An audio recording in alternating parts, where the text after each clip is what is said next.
Hi, everybody. Thank you for joining us for another episode of the Wayne Public Library Virtual Jazz Series. And today I have the wonderful pleasure of talking with the very talented saxophonist, Sarah Hanahan. So welcome. Hey, how's everybody doing? So great to be here, and thank you so much for having me. One of the great things that I have to let you know about Sarah and her quartet is they're performing as part of our Jazz on the Sunday Afternoon series on November 16th. That's a free concert, and you can attend in person or via live stream. And it takes place at Our Lady of Consolation Church. So, and it's free for everyone. It's at 4 o'clock, November 16th. Mark your calendar, and I'll remind you again at the end of this interview. But Sarah and her quartet are going to be performing. My partner in the jazz series, Kaylin Cardello, or one of my partners, will be also performing with you that day. So we're very excited about that. Yes, us too. We're really looking forward to the show, and we can't wait to see everybody there. It's gonna be, a great time to come together, some uplifting music, and yeah, we're looking forward to it big time. You really have accomplished so much at a very young age, and it's really remarkable to see the trajectory of your career. I want to start first, though. You picked up the saxophone around, I believe, third grade. You got it for Christmas. You're from a very musical family with your dad being a drummer. Yes. What made you choose saxophone over piano, over trumpet, over any other instrument? Yeah, sure. Um, First, being around my dad who's a musician, he always got me into the music, all kinds of music, not really jazz when I first was getting interested in it. It was more like Motown records, like the Temptations and the Jackson 5. He used to show me things like the Beach Boys and the Allman Brothers, and I even like he showed me some Pink Floyd. Like we kind of went all over, and he just showed me some great music, Aretha Franklin and people like that.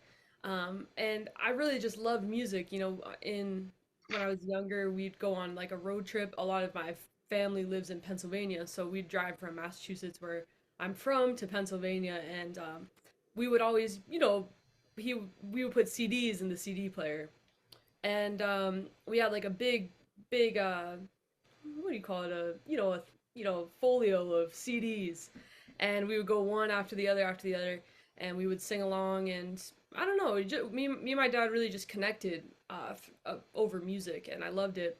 And it wasn't until maybe like, yeah, right in third grade, when I started getting a little more interested in it, and I would start playing on his drum pads and things like that.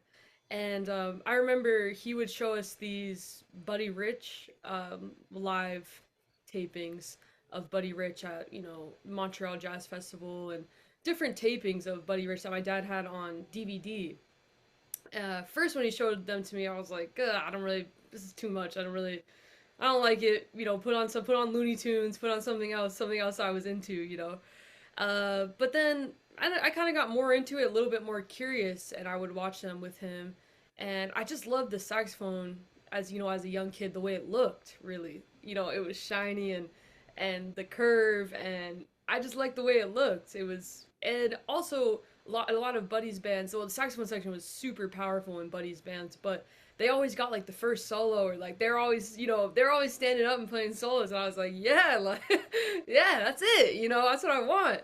So so when I was in third grade, I guess I thought I was 7, but my dad and I just talked about it the other day. I guess I was about maybe 8 years old then, and I asked for a saxophone for Christmas, and he got me one, and it was at my first alto. He just sent me a picture of me holding it the other day, and I thought that was amazing. It was on Christmas morning, actually, this picture, and yeah, and that's how I got started on playing the saxophone. I really liked the way it looked. As a kid, I was enamored by the the shininess, the glow of it, and the shape of it too, so it's really and the power of it in a way, but I didn't know that then. So that's kind of how I got a saxophone in my hands in the first place. You did a wonderful interview with Greg Bryant as part of WBGO, his Let's Talk About It series there. And you had relayed about the road trips you were taking with your father. And I just want to ask you, how, as the youngest in your family, did you manage to get the front seat? Because Yes. I No. am the youngest. Another thing we have in common, I'm the youngest of 5. And I never, ever, ever, ever sat in the front seat ever. Youngest of five is brutal. But youngest of three was hardcore too. When we would stop, we would rotate. And in particular, I don't know. I was always I still am, and I was when I was a kid. But I was always like a night owl, so I like the night, and I get a resurgence, at the night. And so a lot of times I remember it was kind of during the night when my dad would be driving. I would be awake, and my brother and sister would be asleep in the back, and we would put some music on and we would sing along. And I remember too it was really slight, but he would always like test my ears, and he'd be like, "What instrument is that right now that's playing this?" I'd be like, "Oh, that's a clarinet, or um that's a flute, or when there was like horns, or he's like, who do you think what do you think this solo is?" Like he would play like Chicago or something like that, and he'd be like, who's taking this solo? I'd be like, "Oh, that's trombone," and as a kid, and he'd be like, "Yeah," like and it would make me feel really good as a kid, when I was able to pick out certain sounds and things like that. So it was always, I don't know, it was always in the works, but we really bonded over it, and we'd be in the front when I won that coin toss, playing our music, so but we just had a great time. And he really showed me a lot of great music, and we still have a great bond over it. So yeah. Because that shows truly a really formative part of your musical career. And so thank you for sharing Yeah, that. it's a real thing. It's a real thing. He had a great system. You'd have to ask him about it. He had it. It was really fair, actually. I think we had one too many fights, and he was just like, "You know what? I'm gonna break this up. I'm gonna break this down for you guys. This is what it is." I So think you've just touched on why I'm not a musician, is that I never ever got to sit in the front yeah, seat. that's right. That could definitely be it. That could definitely be it. You need a little front seat time to figure it out. Having an early, being exposed to it early is very, I don't know, it helps kind of bridge that gap of, you're just used to that kind of music, instrumental music. It just makes it bridges that gap. And so, I find sometimes people getting into it later, it's harder to get over that. There's no vocalist, or it's a little bit more complex at times. But if you listen to it from a young age, just it's like, nature. It's just another thing that So yeah, I definitely valued those times as a young kid, and even continuing throughout high school and stuff to find new music and really get into jazz and really start listening and things like that. And that, even now, listening is a really big part of my practice routine, and still developing and still being inspired. Is listening to records, and that bond over just hearing great music, and having that bond with people like your family, your father, your mother, brother, sister, and your friends, your bandmates. So yeah, I mean, this is just a huge part of what we do. So yeah. I've been fortunate in other interviewers to talk about the fact of, as a teacher, which you also are, what does a teacher want their students? And many of them say to listen to music. Those who teach at William Patterson or Montclair or Juilliard or whatnot, or Manhattan School of Music, is to listen, and not only listen, but and expose yourself to music, but also to go to hear live music. Would you like to expound on that a little bit? Yeah, yeah. Hearing live music is still a huge way of being inspired for me. Even when I was younger, and now in particular, like if I know somebody I really like, or somebody great is at the Village Vanguard, or is at Blue Note or whatever, I'm gonna be there. Definitely one night, maybe 2 nights, depending on how busy my week is.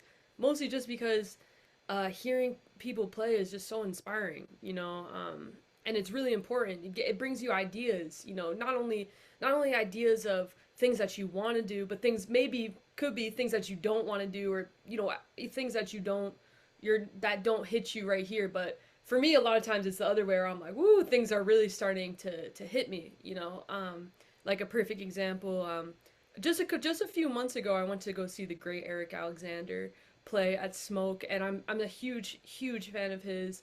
He was playing with my mentor Nat Reeves, and when I went to see him, it had been some time since I've seen a show of his, but I really George Cables was playing piano, and Mike Clark was playing drums, I believe, and so it was just a great show, and it was a great band. And I knew when I saw the lineup, I was like, I have to go. I'm not gonna miss it, and when I went, it was so inspiring. It inspired me for like two months. Even now, I'm thinking about it, I'm getting excited again because what they did was so old school. The show, it was so, I mean, it was cooking on all levels. What Eric did, what he did is he just played standards. You know, I remember he played The Nearness of You.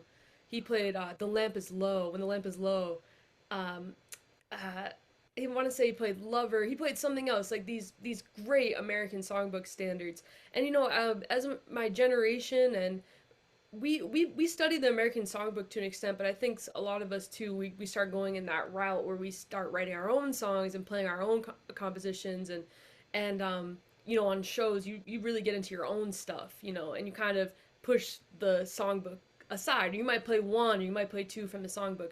So going to hear Eric, and he played 6, 7 songs on one set, all from the American songbook. Things that just make you smile, like someone to watch over me, or I get a kick out of you. You know, these songs that we love so much, and he played them just on such an incredibly high level. I mean, greatness. And it was just so refreshing. I don't know, it was just refreshing, and it made I just felt so good after the show, you know, just as a musician, as a music lover, you know, just as a listener, I felt so good, you know. And so for hearing live music for me is a big thing. I always make sure to go see Kenny Garrett, someone like that, because I know he's a big inspiration for me. And when I walk out of that show, I know I'm gonna be flying high, feeling good, and just feeling happy and ready to go practice and things like that. So I love hearing music. I love hearing my teacher Abraham Burton play. Ooh, especially Abe when he plays.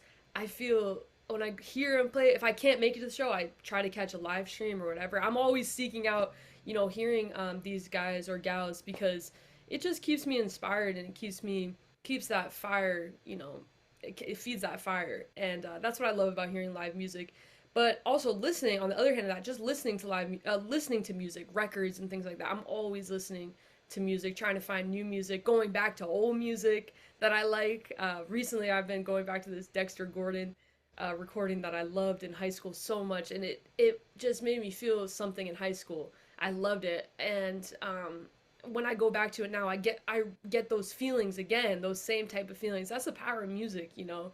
It's emotional. It transcends time. Um, and yeah, it's just a beautiful thing. I love to listen to music, and the more you hear it, the more you know what hits you, you know.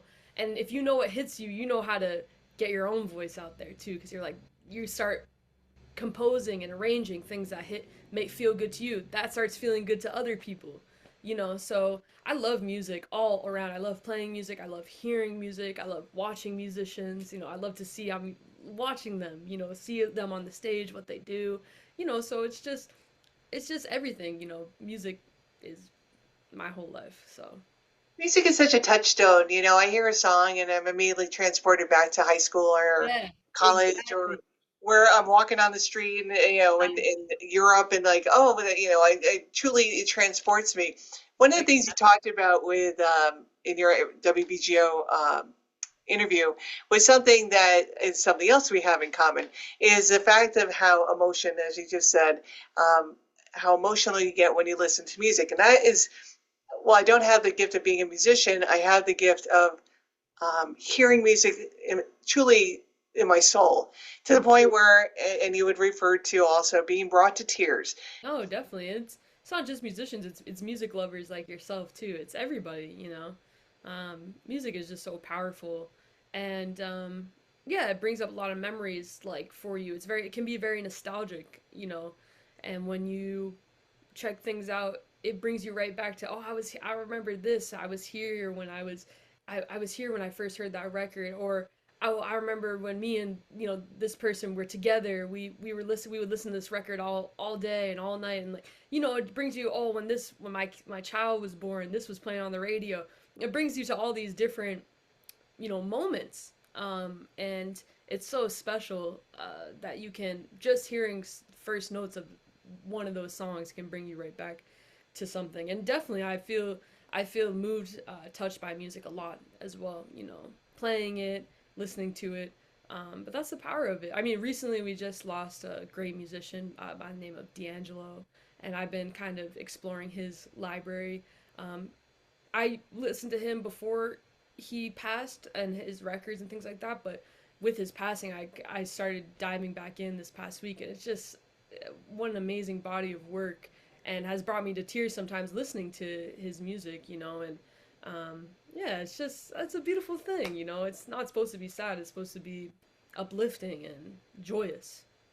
But what I find also interesting about music is it can bring up sadness or anger or like other emotions that sometimes you're not expected to feel or experience. And it can be very, very cathartic. And I know that also musicians compose, and it's an ability to use music to work through something as well, which is really, really powerful. Yeah, absolutely. Yeah, there's many, it's a life form as well as an art form. And it's, throughout life you go through all these trials and, difficult times, but music is always there, which is amazing. I mean, it's amazing. So, yeah, it's been a real passion of mine and still is. And so, yeah. Let's talk about the many different hats that you wear. This is something I have touched on in other interviews. So you are a saxophonist. Do you play other woodwind instruments as well? Uh, play? I'm not sure that's the right word. Dabble? Yes. I'm a dabbler of many. Uh, I do like to play the flute. I'm not a flute player by any means, but I like to play it. I like to pretend behind closed doors that I can really play it.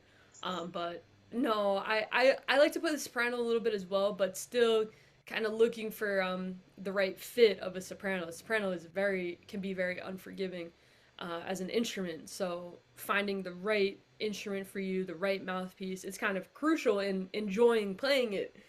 Same with the alto, but I've had more time on the alto, so I'm in kind of a soprano journey right now. And I do love the sound of the flute. I love flute players. It takes a lot of consistency practicing to get to a level, where you're really on top of it. I hope to get to that level at some point. But I do love all women instruments, but alto is really what I'm still trying to go after and still trying to get together a little bit. So I'm really on the alto 99% of the time. Yeah. I think you should bring it when you come on November 16th. I'd love to hear you play Yeah. your soprano. Oh man, I gotta try to. Any saxophone player knows there's a little bit of a journey finding a mouthpiece for your instrument that works with your instrument, because you have a horn and you have a mouthpiece, and you got to make sure that they go like this.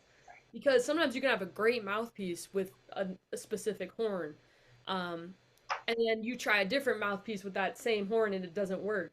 So it's kind of like you got to find that middle ground for both of them, and it can be a real journey. You can try, I mean, hundreds. I've tried hundreds of mouthpieces, horns, all this stuff, but you really got to find something that connects together. In my opinion, that's just what's worked for me. So I'm kind of on that journey right now of finding something. But once I get it locked in, I will definitely be bringing out the soprano for sure, for sure.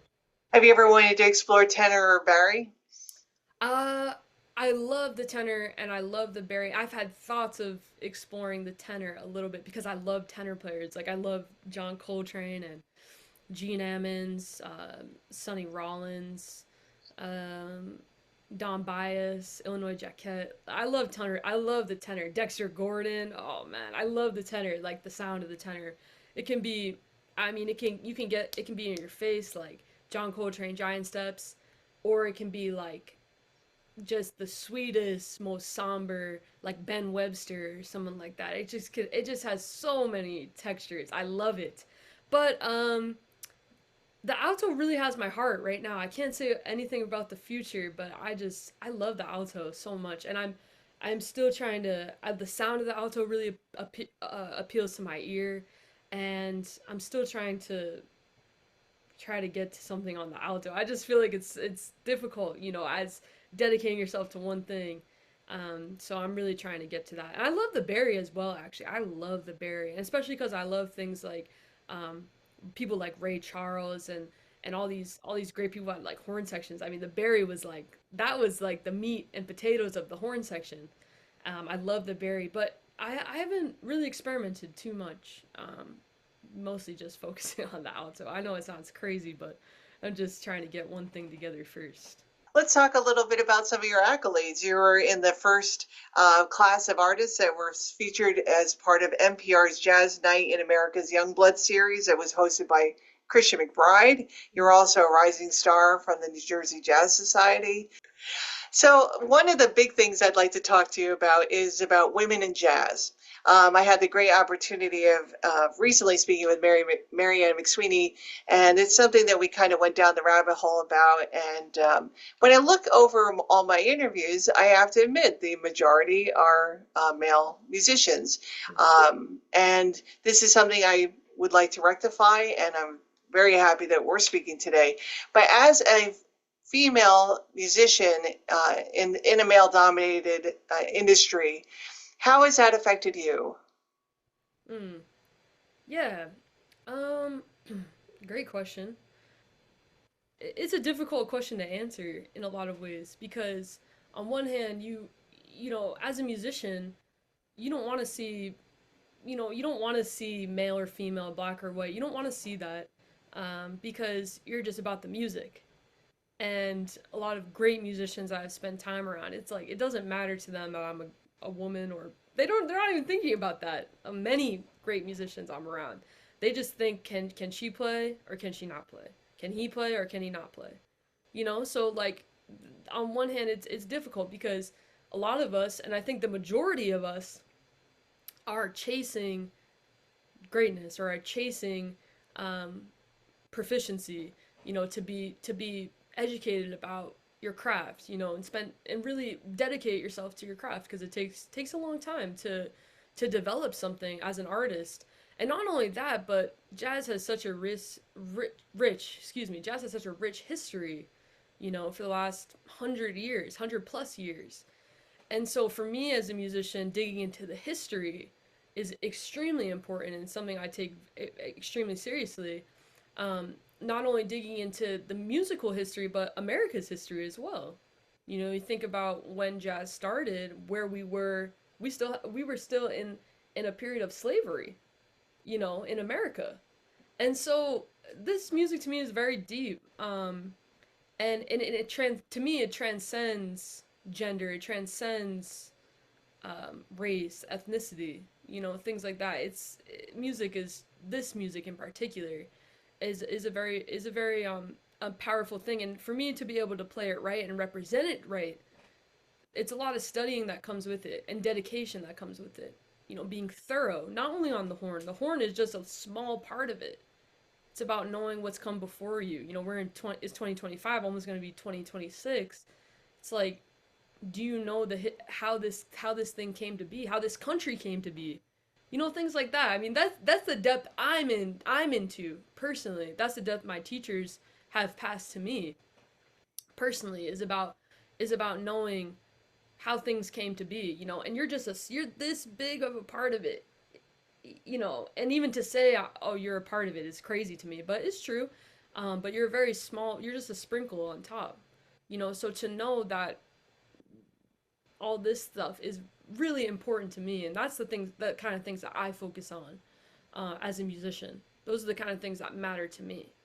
Not so much what somebody looks like or somebody's gender or things like that. So it, on the other hand, I do understand it, and at times I can feel certain things, or you know, at times I've had to deal with certain things. Of course, naturally, you know, being like you said in a male dominated type of field. Um, but for me, just personally speaking, this is just my opinion, and my journey as well. But for me, I'm just trying to play the horn at the best level that I can, and if you want to hold anything else against me, that's totally on you. You know, I just I just really want to get to try to get to something on the saxophone, and I want to also, you know, teach and pass things along and try to have a little bit of a mark and try to influence people in a good way, you know. And I want to just help guide. I want to help use the music as a beacon, you know, of light. I don't try to get into so much of the other stuff. But you're right to ask, and it is there. You know, you can't ignore it in a way. I just know what my goals are, and I know how I view people, and I view people with love, and in this music too, I view people with, you know, wanting to hear what they have to say on the horn. I want to get to know them, you know. And so I'm not thinking so much about that political side of it, but it is there for sure. And so it's just about navigating it and knowing what you believe in. So I'm just expressing what I believe in and what I'm trying to go after personally as a musician. That's a wonderful answer, and I appreciate your sharing that. It's something that is going to be asked of you.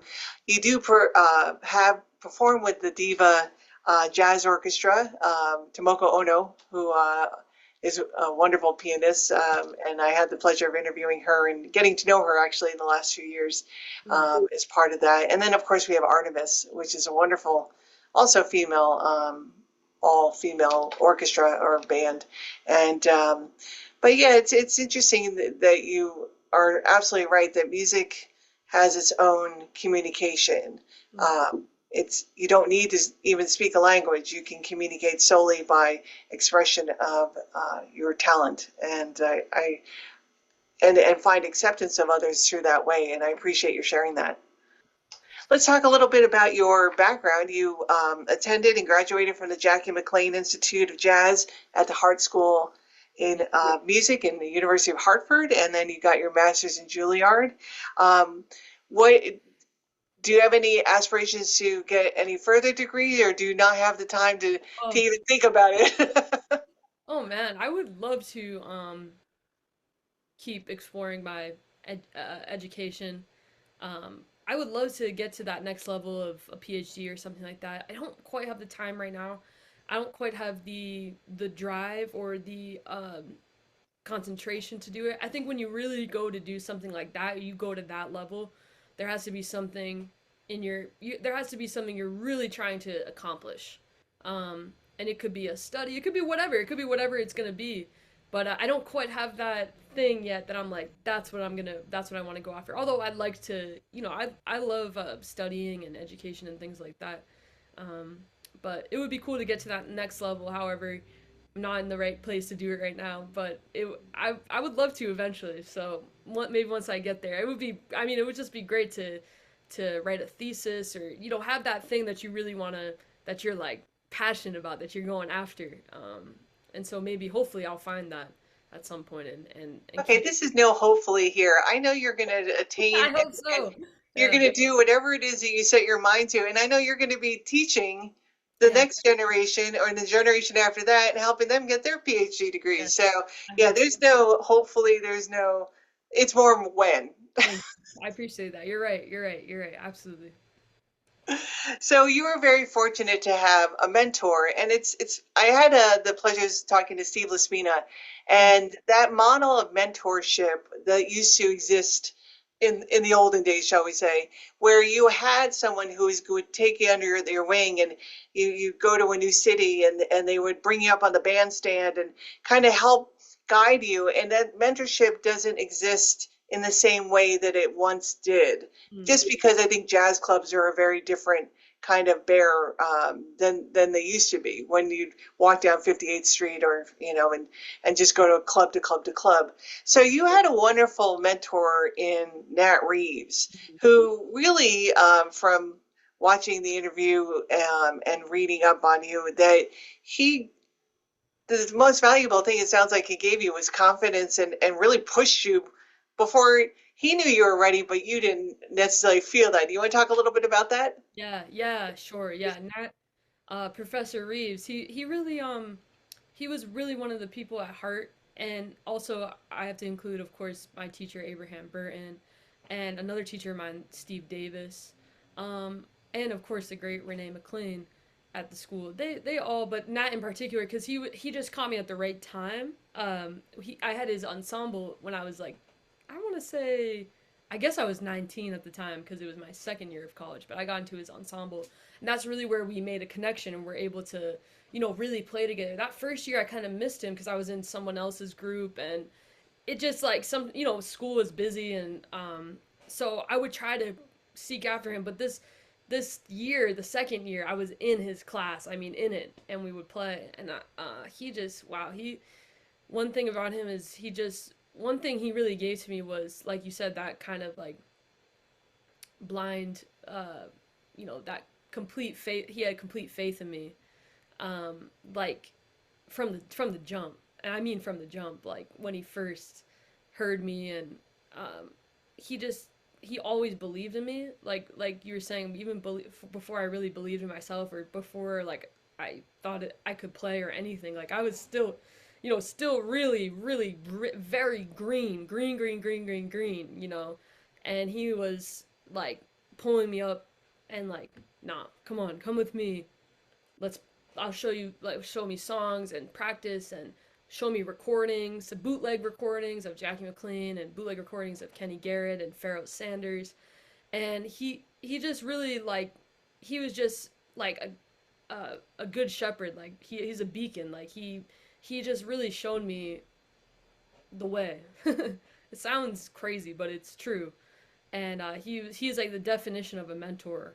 Um, and I would go into New York to see him play, and just learn so much from how he handled himself, how professional he was. He'd always be early, always be looking sharp, suit and tie, always would be learned all the music, but also kept his ears really open just in case, something happens or whatever. Like I would notice all these things about him.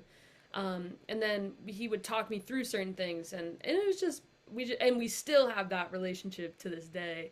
And I could still consider him my mentor and a mentor, because he really showed me the music and pulled me up on stages when I was not ready. I shouldn't have even been in the room. Never mind on the stage. I was not ready to be there whatsoever. But putting that faith in me, it really helped me grow. It really helped me to start believing in myself as well. So that's a big thing, especially for young musicians. If you don't believe in yourself, it's just, it's like, can be hard to get through. So for someone to just be like, you got it, and just keep pulling me up, even when I made mistakes, I made many, many, many, many, many mistakes, to keep being like, nope, it's all right, come back, let's do this again. Tough love and things like that. I mean, mentorship to the definition. And so I'm so grateful for him every day of my life. Definitely. That's really wonderful. You're fortunate to have that, and I'm sure the mistakes are only heard by you. I don't know. I don't know about that, but it's a nice way of putting it. But no, we had so much fun, and we still continue to play and have a great time, and grow together as well. He's still always practicing, and he inspires me. I'll call him up, and he'll just be playing the bass, and still, trying to find the next thing. It's really beautiful. That's wonderful. So when you're composing and arranging, do you start off thinking of a theme or a concept you'd like to pursue? Do you think I'm going to perform this in a trio setting versus a quartet or even a larger band? How do you approach your compositions? That's a great question. Right now I'm heavily into playing in a quartet setting. That's like just really where my heart is at right now. And I love playing quartet because I think it's the perfect balance of having support, but also it's like you can really be free. There's not too many horn players, or there's not too many rules or too many arrangements in the chart, like, oh, we have to play measure, whatever, like, okay, now there's 8 bars, then we go to measure. It's none of that. It's very like, it's open, but also there's structure as well. So it's like that trio to me is like that perfect, quartet to me is that perfect mix where the harmony is there. Even with if you play a trio, like a chordless trio, that's less structure than before, so you're not hearing the piano, so that's even more freeing. But I'm kind of like, I want a little bit more structure, so quartet is really where my heart is right now, and I love it. And I've been having a great time writing and writing new music as well. In terms of writing, I don't have any real formula or anything for it. Sometimes I just feel like, okay, I need to write some new songs or something like that, and I'll try to force myself to play the piano, and um, try to think of melodies and things like that on my horn, things that kind of sing on the horn, and some nice chords I know I'll like to play over, and try to create a song like that. Sometimes while writing, you do get lucky and something might pop into your head, or you might play something that just kind of is like, oh, I like that. I want to make a, let me, hold on, let me figure this out. And go, go to it. So sometimes things like that can happen. I don't really have like a certain process, but I could be just, you know, on a flight or something and be like, oh, I'm kind of hearing something. It could happen any way. I would say majority of the time it doesn't just come from thin air. But recently I've been feeling like, okay, I got to sit down and write. So I've been forcing myself to sit down and write some stuff. Some of it has been good and some of it has been not very good. So I think that's more of the process, is writing things and figuring out, can this be a song or is this just an idea? And then sometimes those ideas might sit in the back burner for like years or months or just weeks, or it could be whatever. And then they might come back and you might have another idea that fits perfectly with that idea, and then that's a song. So it's just a process. And it's a great I enjoy the journey of composing and things like that. Have you ever taken one of your song ideas and it may not have been working in a way that you thought it would, and you thought, well, I'm going to make this a ballad instead, or I'm going to make this a samba, or I'm going to try a different style. Has that worked for you? Oh yeah, sure. I mean, even songs that you write that are like, this is okay, this is cool, let's do this. And you might play it like that for like a year or something like that, and you're like, that's cool. And then after a year, you're like, this isn't really working anymore, or it might just not be working for you anymore. Like, I don't know, I'm not feeling this anymore, which you might then end up changing the feel or changing the tempo or something like that, which creates a whole new song in a lot of ways. So yeah, I think like we like to call it like massaging a song, or like working it out. You massage it, you work it out, because a lot of times a song just needs some love. Like it needs some time to kind of be in the cauldron, and kind of heat up, and the only way to work it out is by being together, like having your band together, where we're just, I mean, could be hours of working on the same song, and you're just trying new ideas. And then at the end of the hours, you might be like, you know what, this is nothing. This is crap, and you might throw it away. So it's an amazing process. It could be anything can happen. You know? I have a writing degree, and I've talked to previously about how Stephen King has a wonderful book where he talks about the writing process, Yeah, and I learned so much from that. definitely. But he talks about the fact that you should not edit yourself, just take the germ of an idea and just write and just let it all out, and then put it in a drawer and let it sit for like 3 to 6 months, and then revisit it with fresh eyes. And I'm assuming that the musical, there's a similar process with the musical world.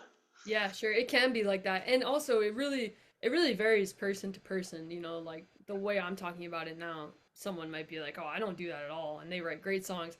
I don't know. It just really depends, who you are and what works for you, things like that. But I do that sometimes, where I have an idea. It might just sit on my phone or something like that for like, I mean, it could be years. It might sit on my phone, and then I go back and I revisit. I'm like, wait, this is kind of happening. I might use this. I might start to play this or whatever. So yeah, there's definitely a factor of time can really influence the writing process, in my opinion. But like I said, it works differently for everybody. Let's talk about your wonderful CD that came out, Among Giants, and that was in 2024.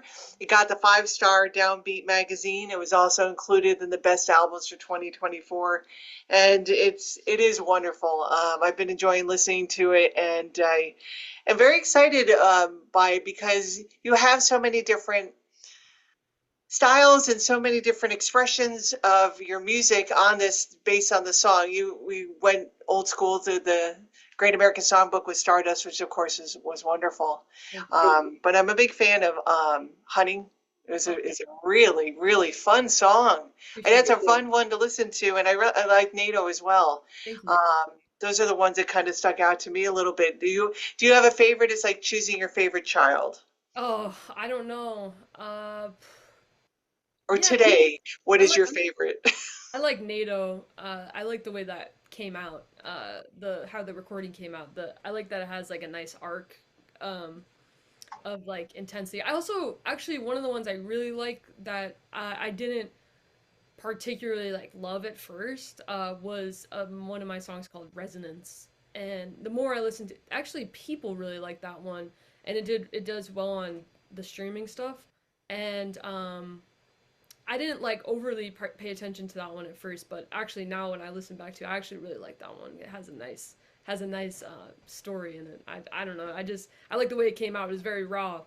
The way we started, the way we ended, the way we what happened in the middle. It just was all. It was very unique take. I loved it. I love it.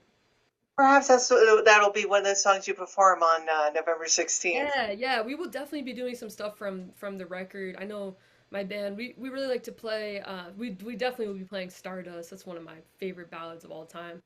And we definitely will be playing I like to play On the Trail as well. I think that's a little bit of cowboy bebop for the people. We might play NATO and we might play Welcome as well. So we'll see. We'll see. But I also have been writing some new stuff too, and I'm getting ready for my second album. And I've been really inspired lately, so we've been working out some new, really new music, and it feels great to play it. And we're playing it with a lot of energy, and yeah, so we'll have a mix of everything for the people. That's going to be wonderful. I'm very much looking forward to it. Too, yes. So when you're playing on the stage, there's something you had touched on in as one of the articles I was reading about you is about letting the music breathe. And how is that something that you had to develop over time, or is it? And how do you instill this in your students to find that those pauses? Yeah. Yeah, it does develop over time, I believe, like with maturity, with growing a little bit. I mean, naturally, if you think about being 18, 19, 20, you're really excited, and you at certain points too, like there's a point you reach maybe like when you're really practicing that you're like you actually start gaining some facility on the sax on the horn or whatever it may be, the drums or piano. You actually start gaining a little bit of technique, and that can take its toll because you're like, man, I can play now. I can play fast. I can play. This is feeling really good, and it's very difficult, especially at a younger age. But all I find it all the time to just stop playing. you know I'm still working on it. It's because my teacher Abraham Burton, this was always something he would talk about, and he'd be like, you just gotta like, you have to let it breathe. Like it's too much. Um, and at first I didn't really know what he was talking about, and I didn't really want to hear it, because you're excited, like you just want to burn, and just play fast, play loud, do that. It wasn't until I really started hearing a little bit older, and I really started hearing how effective it was using space and letting some time go by. Um, it's incredibly effective, and it's difficult, and it's something you have to develop over time. But I just saw this amazing interview or this amazing clip of Wynton Marsalis kind of talking about the same thing, and he's talking to a young musician, and says to the musician, he says, space is important. Like if I'm speaking to you, if I'm talking, if I'm saying, if I'm giving you a compliment, and I say you're really playing your horn.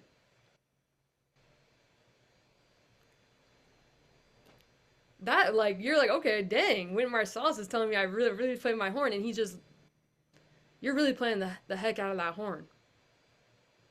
Right? But then he does another example, and he says, but what if I said, you're really playing the heck out of that horn, and just you keep going, you miss the impact of the first statement. You miss the impact of the statement, period. You're really playing that horn. I like the way blah blah blah blah blah blah blah blah blah. It doesn't have the same impact. And so I was like, yeah, that's right. Like when you say something on your horn and you give it that moment for people to be like, for people to process it, I think it's important. And don't get me wrong, I'm still working on it, and still I'm trying to find the right places to leave the space, the right places to play, the right places to play a lot, because there's times where you want to play a lot. Charlie Parker plays a lot, like on Embraceable You or something, when he's just ripping through the lines. It's just so powerful, but then he stops, and when he stops, you're like, whoa, because you're like, wow, what was he just doing? Like, you can't even understand it or comprehend it without the space. So I think it's important and it's something to develop as well. Especially as a saxophone player, I can relate to saxophone in particular because it's such a playing like this is very, that's like that's a walk in the like that's easy, playing a lot. So even Abe told me years ago, he was like, sometimes I have to pull my head away from the mouthpiece to just take a second, take a beat. And so I find myself doing the same thing, and I try to tell cats like, when you feel like you're just doing too much, just yeah, physically you might have to pull away sometimes because it just needs a break.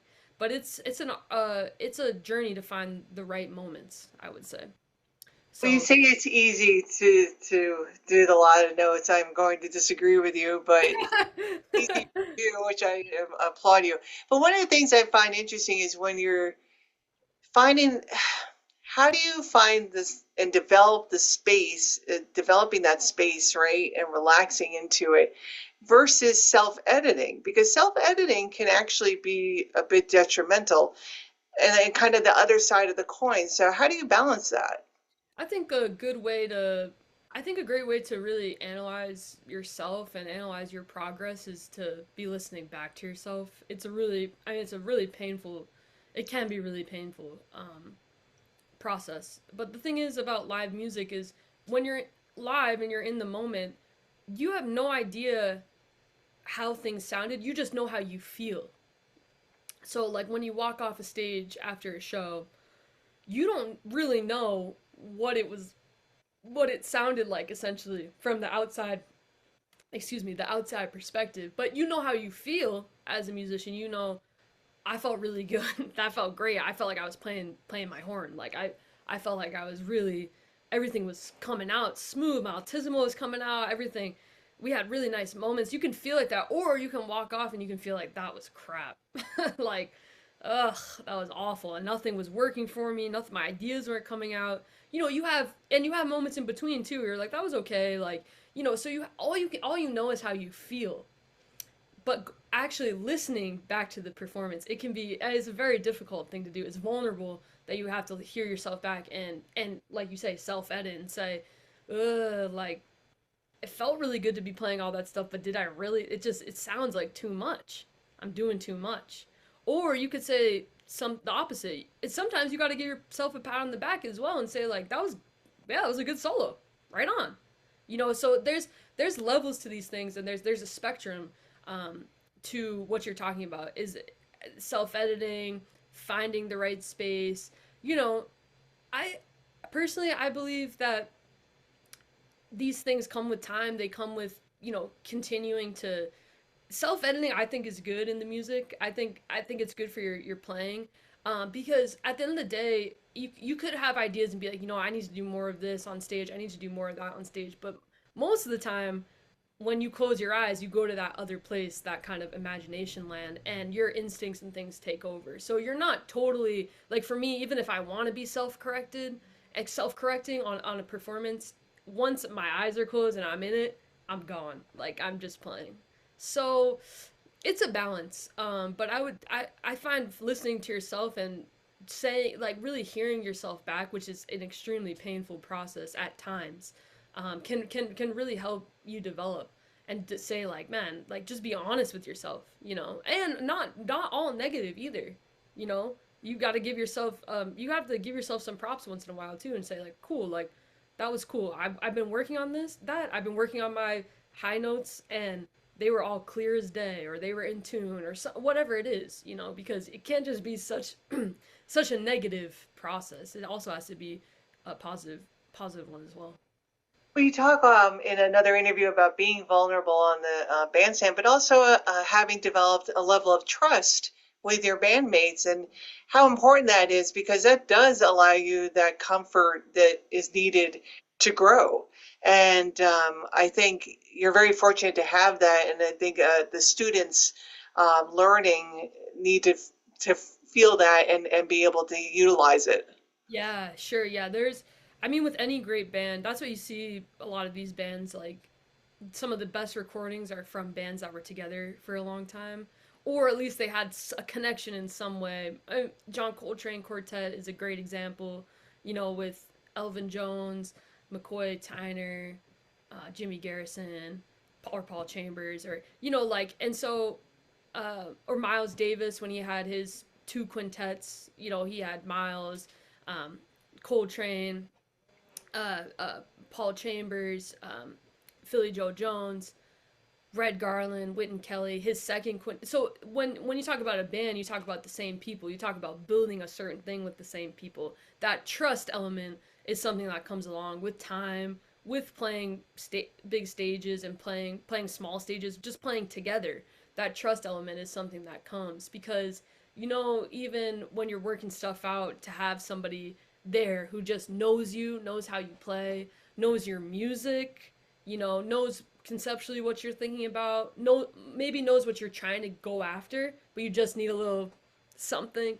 Trust is it's a big thing. It can take it from being the level of the music or the performance being here to it being up here. It can take it to being transcendent. That trust element where your group, your band, 4 people, 5 people, 10 people, whatever it may be, you have that thing that's bringing you to another level. And trust has a lot to do with it. Because when you get up on the bandstand with people you don't know, it can be also a great show. Because, music is a language. We've studied the same similar languages or things like that. Everyone's proficient. But to get to that next place, it's very difficult to get to that next place if you don't know who's around you. You don't know how they play. You don't know. And it could still be a great show. But to have like friends and like people who they know you, they know your personal life, they know your family, they know they've been knowing you for 10 years or 30 years or something like that. That level of music is something that can only be accomplished, when the trust is there, the foundation is there. Not only as musicians, but as people, you know. These are the people that have your back, and you can know that going into it, and they're also going to lift you up. It's a very special thing. And as an audience member, when you witness that, man, it's just it's unbelievable. Oh, definitely. Yeah, I'm with you. It's just really special. This can be a really very special thing.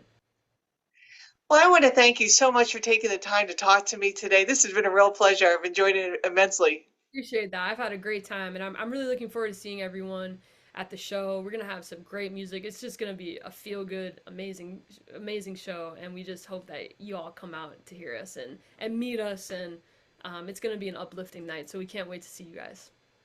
So just a reminder, our concert with Sarah Hanahan's quartet is at Our Lady of Consolation Church on Sunday, November 16th at 4 p.m. Attend in person or attend via the live stream. Please follow Sarah. She has a wonderful website, www.sarahhanahan.com. Thank you again so much for taking the time, and I would look forward to seeing you in November. Yes, we can't wait for the show. See you guys then. And Patty, thank you so much.